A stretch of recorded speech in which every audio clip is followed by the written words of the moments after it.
and ample provisions, mounts upon one carriage together with the Bodhisattva Dharmodgata, and proceeds east, surrounded by the 500 maidens on their 500 carts, accompanied by a huge retinue, and preceded by her parents. After some time the Bodhisattva Dharmodgata sees the city of Gandhavati from afar. In the middle of the marketplace he sees the Bodhisattva Dharmodgata on his pulpit, demonstrating Dharma, surrounded and revered by an assembly of many hundreds, of many thousands, of many hundreds of thousands. The moment he sees him he is filled with that kind of happiness, which a monk feels as with one pointed attention he obtains the first trance. He looks upon him and thinks to himself, it is not seemly to approach this Bodhisattva Dharmodgata seated on a carriage. Let me hear and now alight from it. He alights from this carriage, and the merchant's daughter with her 500 maidens follow suit. Dharmodgata, with the merchant's daughter and her 500 maidens go up to the Bodhisattva Dharmodgata's seat amidst a magnificent display of religious aspirations. For the Bodhisattva Dharmodgata at this time created, for perfection of wisdom, a pointed tower, made of the 7 precious substances, adorned with red sandalwood, and encircled by an ornament of pearls. Gems are placed into 4 corners of the pointed tower, and performed the functions of lamps. For incense jars made of silver are suspended on its 4 sides, and pure black aloe wood is burning in these, as a token of worship for the perfection of wisdom. And in the middle of this pointed tower a couch made of the 7 precious things is put up, and on it a box made of 4 large gems.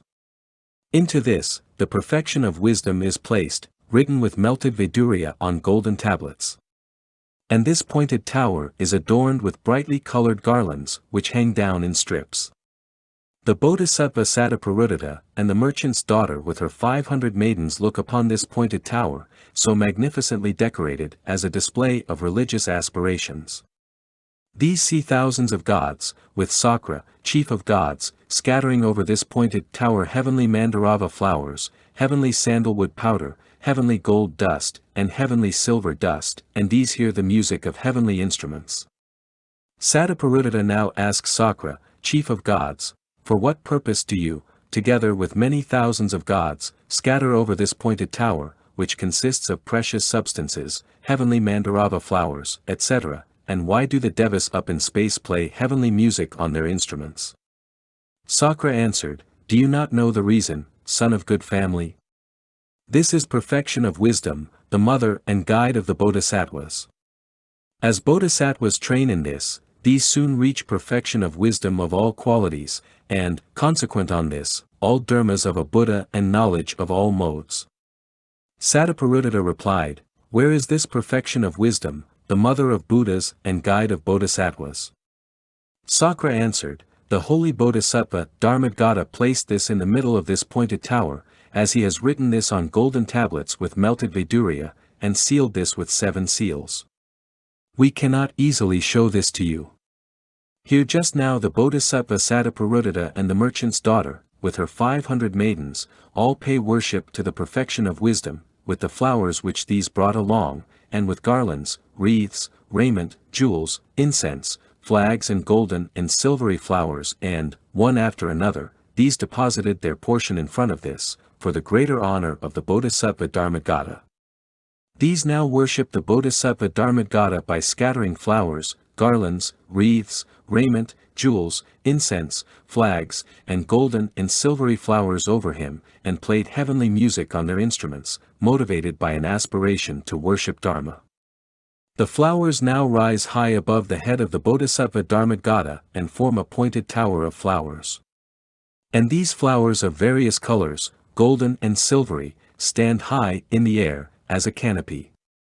And also the robes, raiment and jewels stand high up in the air, as a pavilion in the clouds.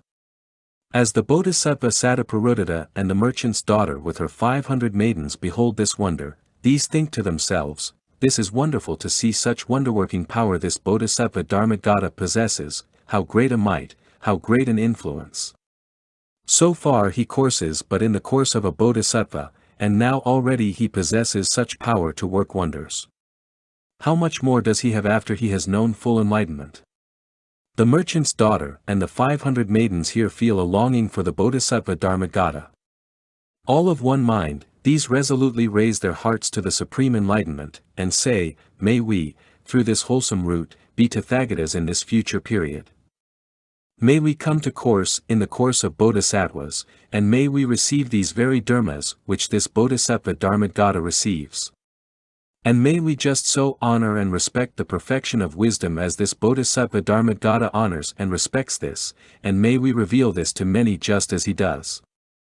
And may we be as endowed with perfect wisdom and skill in means, and as accomplished in these as this Bodhisattva Dharmodgata is. The Bodhisattva Sataparudata, and the merchant's daughter with her 500 maidens, as these worship the perfection of wisdom and honor the Bodhisattva Dharmodgata with their heads, respectfully salute him with hands together, and stand on one side. The Bodhisattva Sataparudata now tells the whole story of quest for perfection of wisdom, beginning with the voice he hears in the forest, which bid him go east. He told Dharmodgata how he stands in many concentrations, and how the Buddhas and lords of the 10 directions comforted and applauded him, and had said, "Well done, son of good family." These concentrations issue from perfection of wisdom. By firmly standing in the perfection of wisdom we achieve all the dharmas of a Buddha. He goes on to relate, the Tathagatas now vanished, and I emerged from this state of concentration. I asked myself, whence now these Tathagatas come, and whither these go? I think to myself, the holy Bodhisattva Dharmodgata receives the dharanis, he possesses 5 superknowledges, he does his duties under the Jinas of these 3 times, he plants wholesome roots, and is trained well in the perfect wisdom and skill in means. He can explain to me this matter as it really is, and tell me whence these Tathagatas come and whither these go. Now I am come to you, and I ask you, son of good family, whence these Tathagatas come, and whither these go?